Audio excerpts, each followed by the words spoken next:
Hello students, myself Amrita Dhar, Assistant Professor of Electrical Engineering Department of Greater Kolkata College of Engineering and Management, JIS Group. I will teach you Power System 3.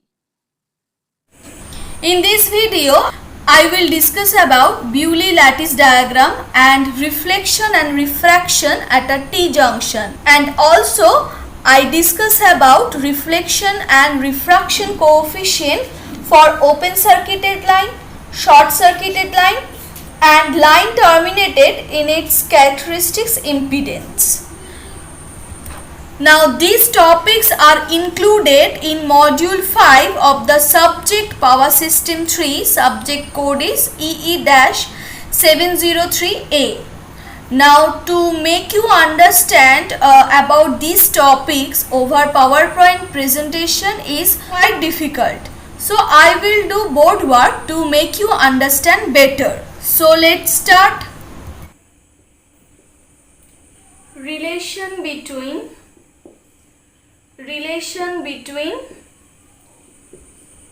alpha and beta. Now what is alpha? Alpha is the reflection coefficient, and what is beta? Beta is the refraction coefficient. In the previous video I have derived the expression for alpha and beta. In this video we found out what is the relationship between alpha and beta. So what is alpha? Alpha is equals to ZC2 minus ZC1 by ZC2 plus ZC1. What is ZC1 and what is ZC2? ZC1 and ZC2 are the characteristics impedance of medium 1 and medium 2 respectively. Okay. Now 1 plus now what is the value of beta? What is the value of beta? Beta is equals to 2ZC2 by ZC2 plus ZC1. Now 1 plus alpha is equals to 1 plus ZC2 minus ZC1 by ZC2 plus ZC1. This is equal to ZC2 plus ZC1 plus ZC2 minus ZC1 by ZC2 plus ZC1, which is equal to 2ZC2 by ZC2 plus ZC1, and this is equals to beta. So what is the relationship between alpha plus beta? 1 plus alpha equals to beta. Beta is equals to 1 plus alpha. Okay.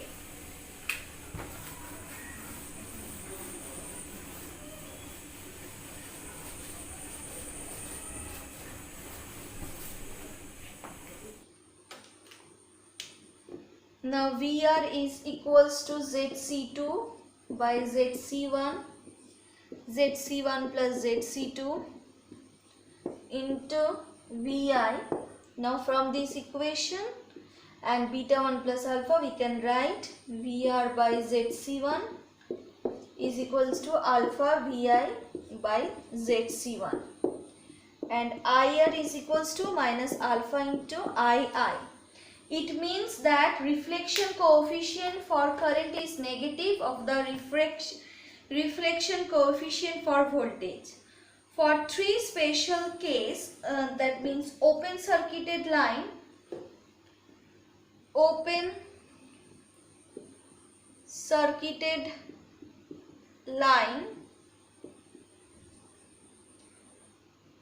ZC2 is infinity, which gives alpha is equals to 1 and beta is equals to 2. For short circuit line,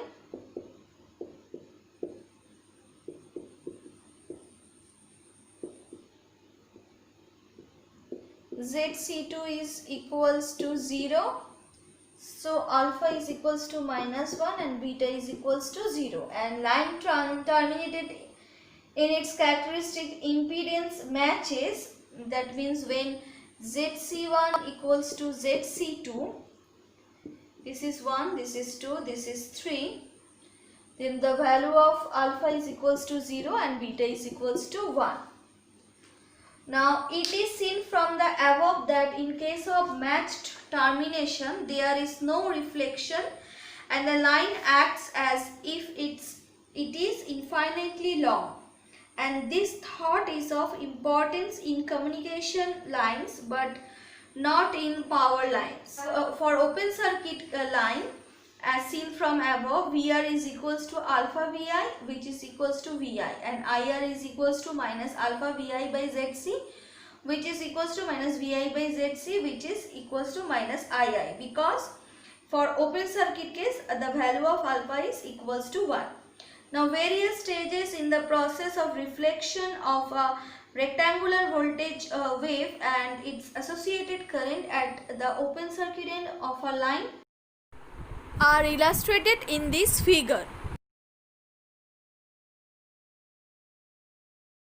Now at t equals to T3, voltage becomes double and current reduces to 0. At this stage, all the energy stored in the line inductance has been transferred to line capacitance, that is half Li square equals to half CVR square. Now VR is equals to root over L by C into II, that is equals to ZCII, which is equals to Vi. Now which is already indicated by the voltage reflection coefficient alpha equals to 1. At t equal to T5, it is seen that the voltage and current wave pair has been fully reflected at the open line end and are now traveling in the opposite direction. Now for short circuited line, at a short circuit line the value of alpha is minus 1. So VR equals to alpha I and the value of alpha is minus 1. So VR is equals to minus Vi and IR is equals to minus of minus Vi by Zc, which is equal to II. Now various stages in reflection process are illustrated in this picture. Now at t equals to T3, line current has doubled but the line voltage has been reduced to 0. Finally at t equals to T5, the voltage and current waves fully reflected and are now traveling in the opposite direction. Next, line connected to cable. Now a voltage wave upon entering a cable from a line gets modified as Vt equal to 2Z2 by Z2 plus Z1 into Vi. As for a cable, Z2 is less than Z1, it follows that Vt less than Vi. It means the voltage wave traveling along a line reduces in strength upon entering a cable, and a beneficial effect of connecting a line to a transformer via cable.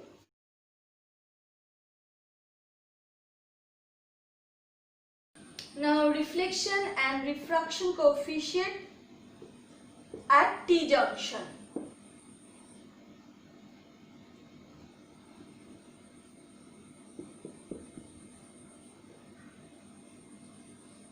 Z2, Z3.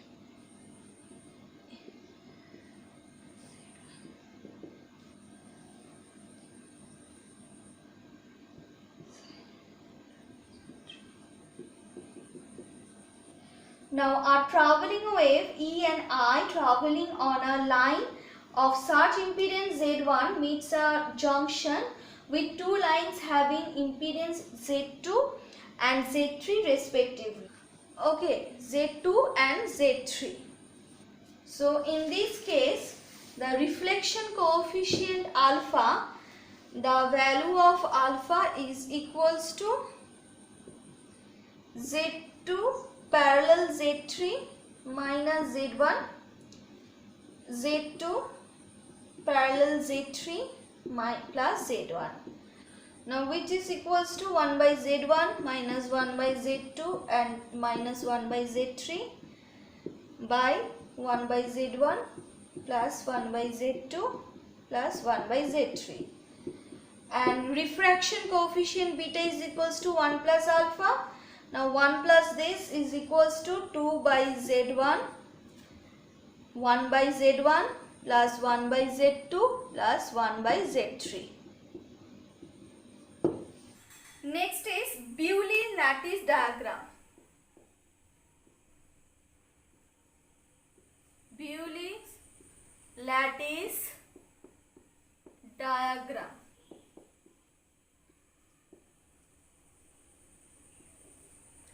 Now, in order to keep track of the multiplicity of the successive reflection at the discontinuities in the system, Bewley has derived a time-space diagram which shows at a glance the position and direction of the motion of every incident, reflected and refracted waves of the system at every instant of time.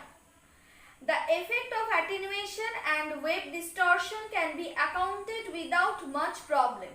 Now, to illustrate the method of constructing the Bewley's lattice diagram, consider a simple system.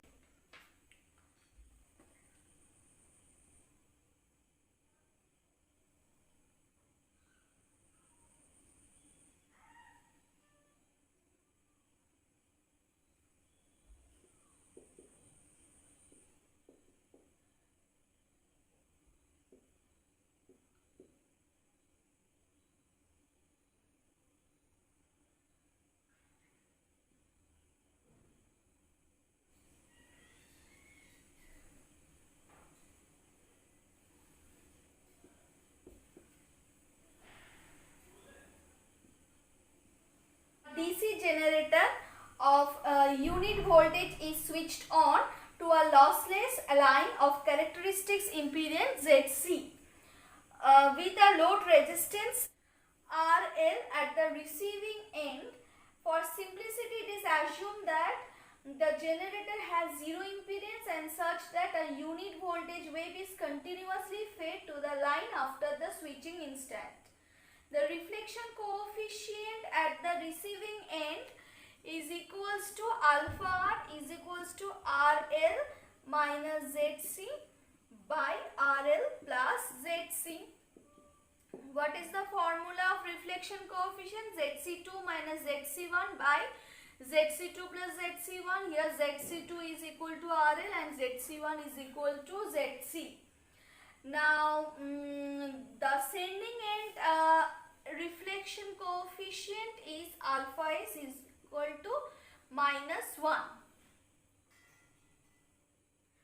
Minus 1. As the generator acts like a short circuit with the assumption of zero impedance. Now, let the time of interval of surge from one end of the line to the other be T. Now, I draw the Bewley's lattice diagram so you can understand better.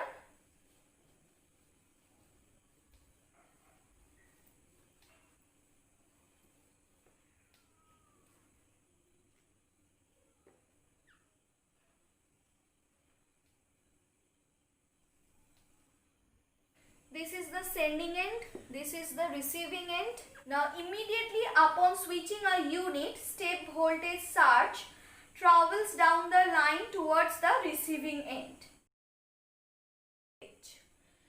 Immediately upon switching a unit, a step voltage surge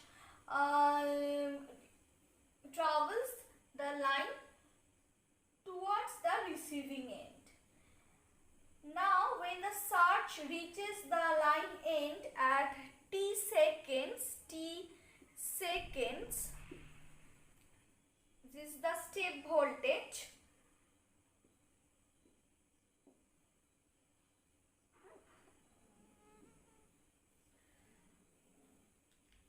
A surge of amplitude alpha R is originated in the reflection process, which then travel towards the generator end, reaching at time t equals to 2t.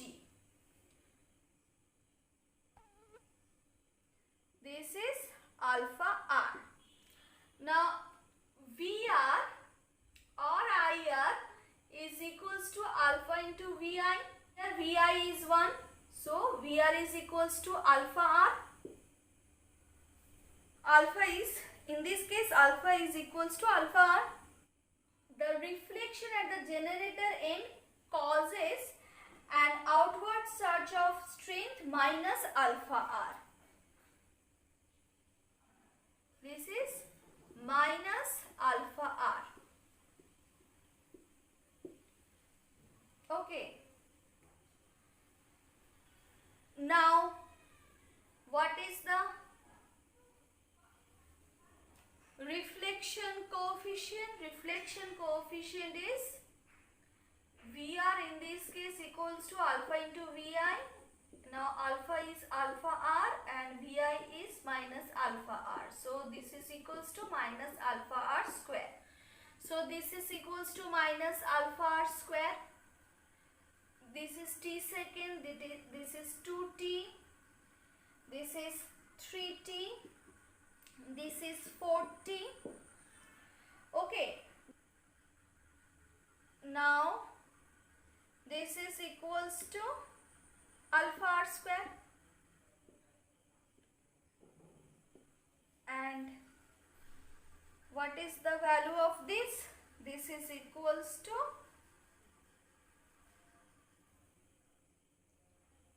alpha R square into alpha R, that is alpha R cube. This is equals to alpha R cube.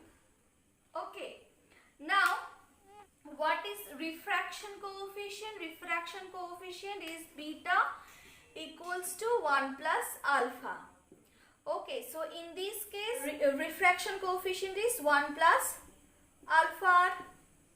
In this case the refraction coefficient is 1 plus minus alpha R square, that is 1 minus alpha R square.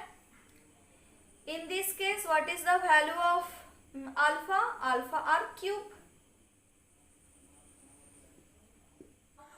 This process continues indefinitely, and it is easily observed from the Bewley's lattice diagram that the receiving end, the increment of voltage at each reflection is the sum of the incident and reflected waves. So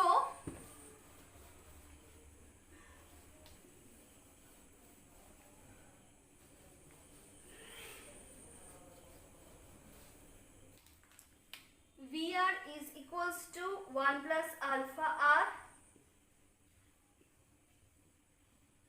alpha R plus alpha R square plus alpha R square plus alpha R cube,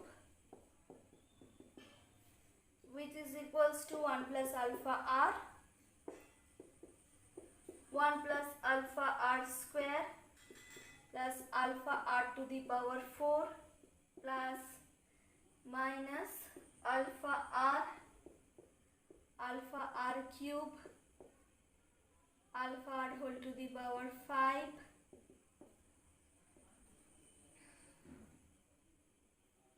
Now after infinite reflection the voltage become VR is equals to 1 plus alpha R into 1 by 1 minus alpha R square minus alpha R by 1 minus alpha R square. Now which is equals to 1, as it should be in steady state. Now the receiving end voltage is plotted against time for alpha R greater than 0 and alpha R minus alpha R less than 0. Now in these two figures, first figure is for alpha R greater than 0 and second figure is the alpha R less than 0. In the former case, the voltage settles to unit value in an oscillatory manner, square wave oscillation, and the later case represents the overdamped situation. Let us now plot the sending end current. Each outgoing surge is accompanied by a current wave of strength voltage by Zc, and each incoming wave is accompanied by a current wave minus voltage by Zc. Now the plotting of sending end current versus time is shown in this figure. For alpha R greater than 0, the steady state value of sending end current is given by Is equals to 1 by Zc, 1 minus 2 alpha R plus alpha R square minus 2 alpha R cube, which is equals to 1 by RL. That's all from today's class. If you have any problem, please contact with me. My contact details is given on the first slide. Thank you.